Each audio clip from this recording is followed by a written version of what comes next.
My name is Victoria Winters. This great house called Collinwood is the only home I've ever known. And yet I've known it such a short time. A short time that terror has made ageless. And friend has turned against friend.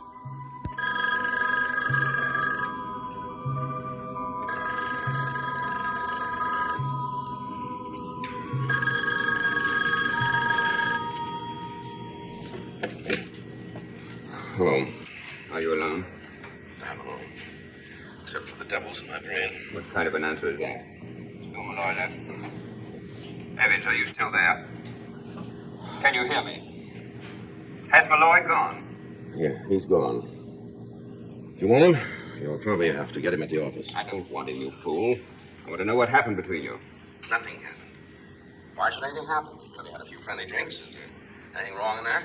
It's all the harm in the world. I know how whiskey can loosen your tongue. Probably blabbed everything you knew, didn't you? Isn't that what happened? Well, to be quite honest, I don't know what happened. I wasn't feeling well, and I guess I didn't pay too much attention to what Malloy was saying. Maybe you were too drunk. You couldn't remember. Let me tell you something, Evans. Just because you wrote a letter telling everything you know, or think you know, don't for a second imagine you're clear of everything. You're as involved as I am. Well, answer me. Evans, are you there? I haven't finished with you yet. Evans, I know we're still connected, so don't try any of your drunken tricks on me.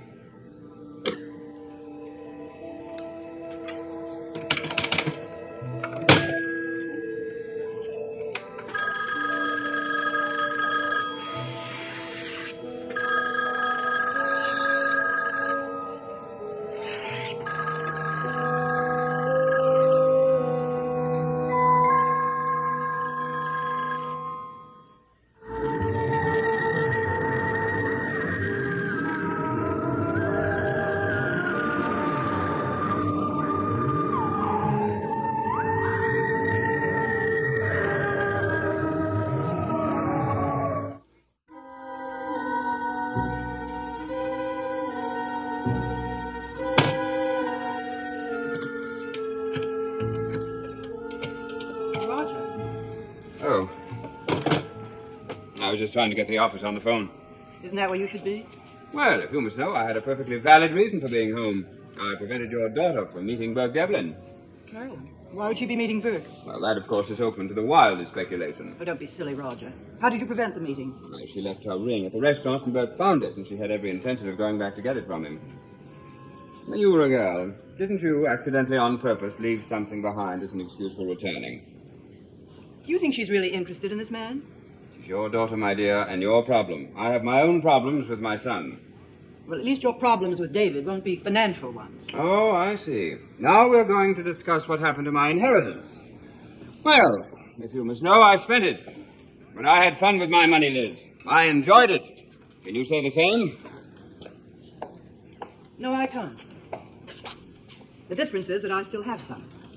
I had enough money to buy up the shares in the company, that you offered to the general public for sale. Well, they were my shares. I could sell them if I wanted to. If an outsider had bought those shares, controlling interest in the Collins enterprises would have gone out of the family entirely. I couldn't allow that to happen.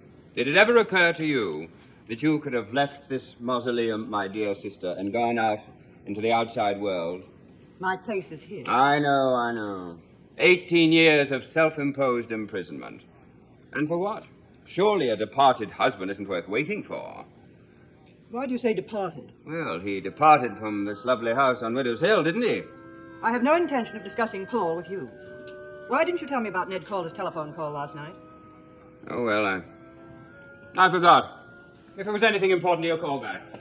It was very important. He was returning my call. What did you call him about? I wanted his advice. Well, don't tell me you're bringing him down here to manage the plant. I wouldn't worry about Ned Calder. You're the person I should worry about if I were you.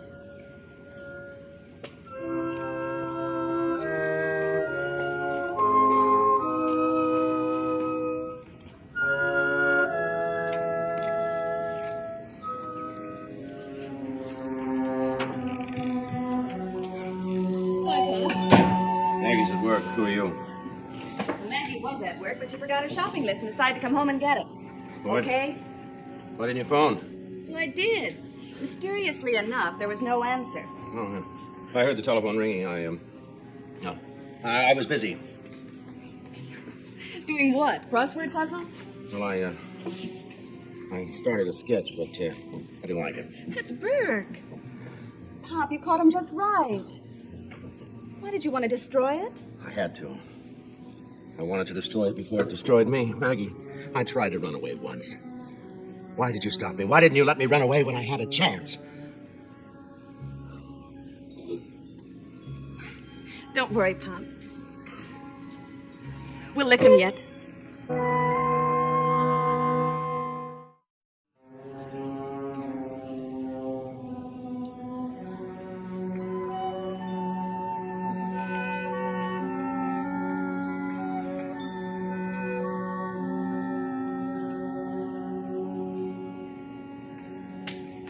There's that shopping list. I can't imagine I walked off and forgot it. I can. Gave you a chance to come home and see if I was all right. Well, now that I can see you're all right, I'd better get back to work. Right? Pop, is there anything you want? Anything I can get you? What a question. Is there anything I want? Well, do you want to talk about it? Maybe I can help. Nobody can help.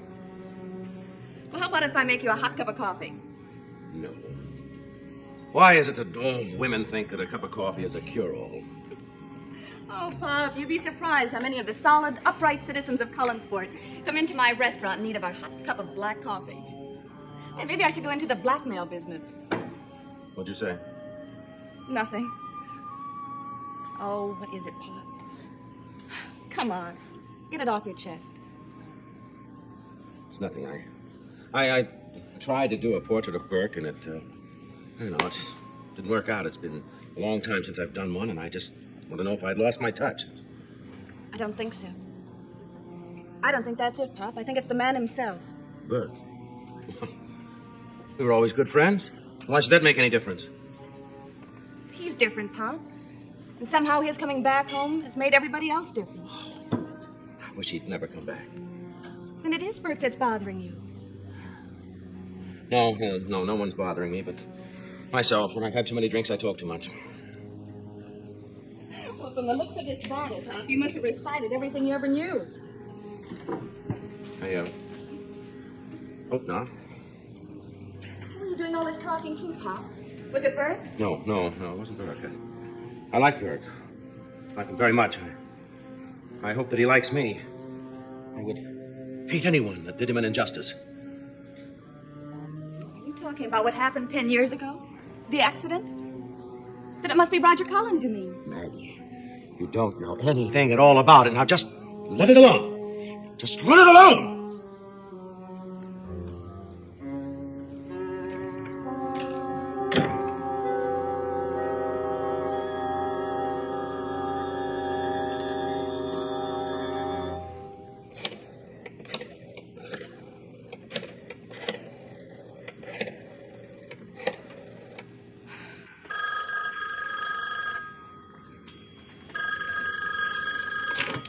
Hello? Hello, this is Maggie Evans. Oh, Maggie, this is Vicky. Hi. Listen, Vicky, is Roger Collins there? I'll have to speak to him. Have you tried his office? He's usually there this time of day. He isn't there. Have you any idea where he is, Vicky? It's important. I'm afraid Mr. Collins doesn't confide in me. Miss Winters, I'm sorry. is there any reason why I should confide in you? It's for you. Well, if it's the office, tell him I'm on my way. It's Maggie Evans. Maggie Evans? For me? She says it's important.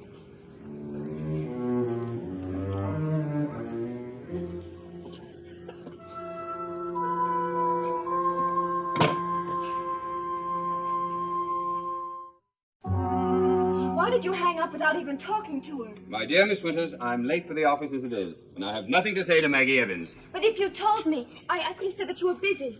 Are you presuming again to teach me my manners? Of course not. Because if you are, you're wasting your talents on the wrong person.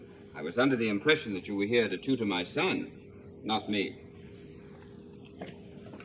Roger, have you any idea where Carolyn might be? Not the faintest. When you're in town, would you look around for her? And neglect my vital task at the office? Oh, dear me, no.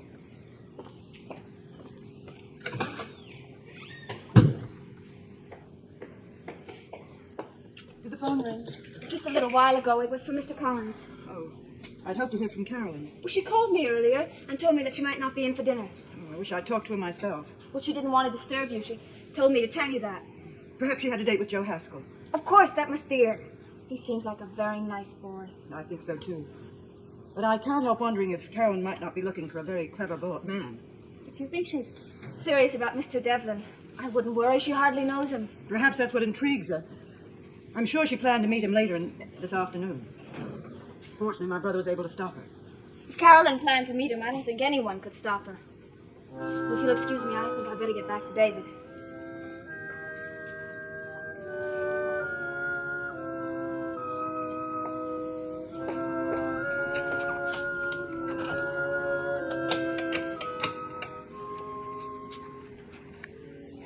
Joe Haskell, please.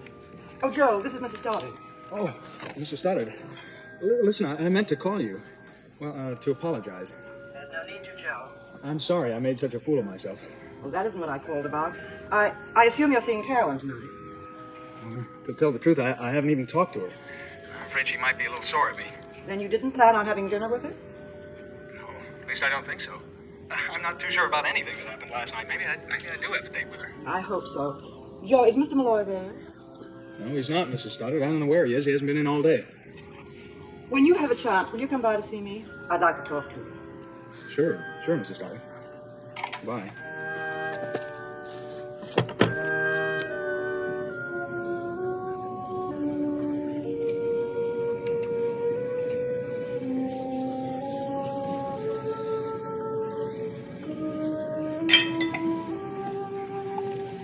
Oh, what are you trying to prove, Pop? Why aren't you at work? I'm just leaving. I was writing you a note. I thought maybe you could sleep. Leave it off, you mean? It's not as easy as that. What is it? It needn't concern you. Oh, Pop, that's the silliest thing I ever heard you say. Don't you know that anything that bothers you is a concern of mine? Let's just say there's nothing you can do about it. I know that. I even tried to call Roger Collins. You did what? Well, I just wanted to find out what's been bothering you. You called Roger Collins. Yes. Don't get into such an uproar, Pop. He wouldn't even talk to me. Of course he wouldn't. Why should he? Didn't I ask you to stay out of this? Didn't I tell you that it was none of your business? You and your infernal prying are likely to be the death of me yet. Pop. And I'm saying that literally. For all I know, you may have signed my death warrant. Pop, Don't argue with me. I'm not. Go back to your job in your fancy restaurant and just leave me in peace. Pop, I can't leave You do as I say, or so help me. Pop. Okay. Okay, now I'm going. Just settle down. Don't aggravate yourself.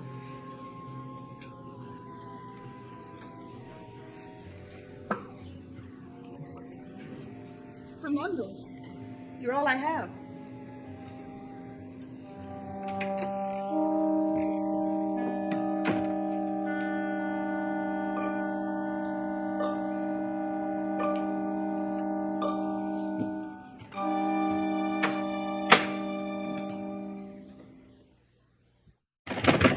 Open up, Amy! I know you're in there. Open up!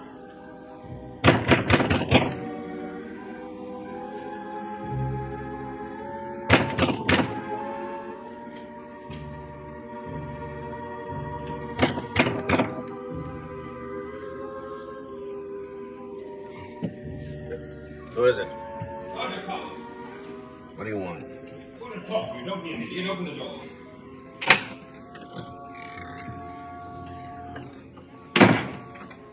Is your phone in working order? You didn't come banging on my door to ask about my phone, did you? No, but when I was talking to you earlier, we were somehow disconnected, and when I tried to call you back, there was no answer. Naturally, I assumed that your phone was out of order.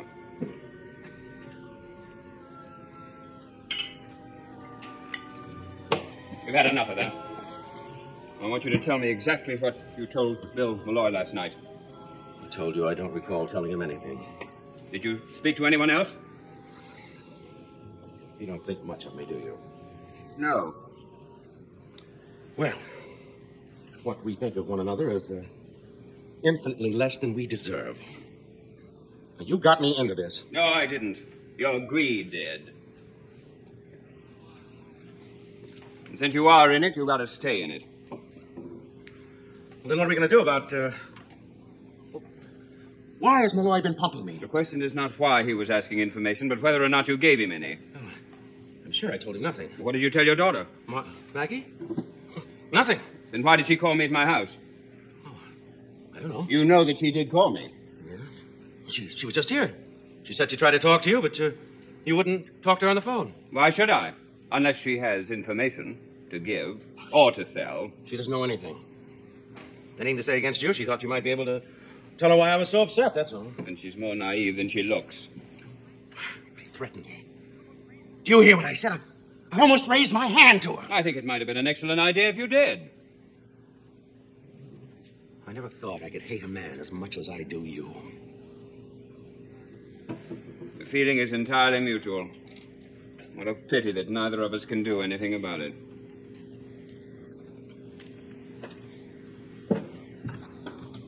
Just remember one thing. I have no intention of letting your weakness carry me down. You just said there was nothing we can do about it. Perhaps I'll think of something.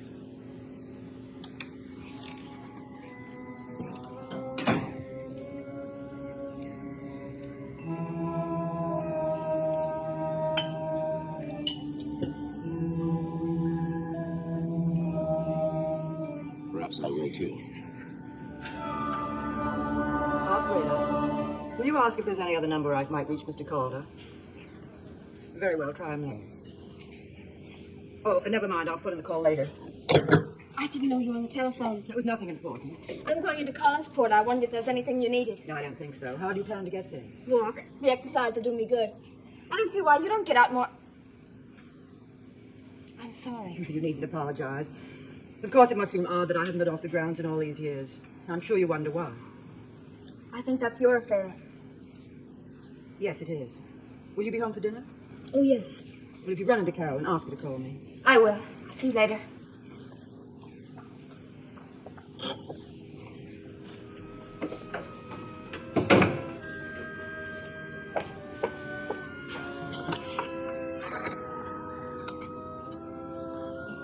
Operator, this is Mrs. Stoddard. I want to put in a person-to-person call to Mr. Ned Calder in Portland. The number is 311-500-098. If Mr. Calder isn't there, I'd like to talk to his secretary. Thank you.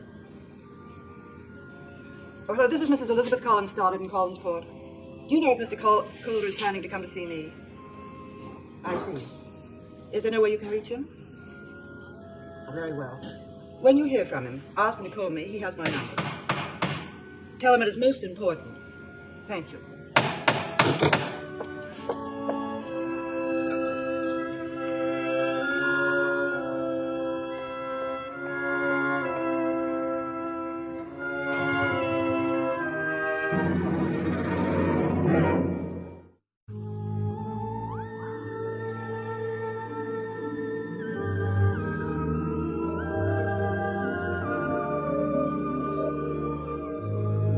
Stay tuned for Where the Action Is next on ABC.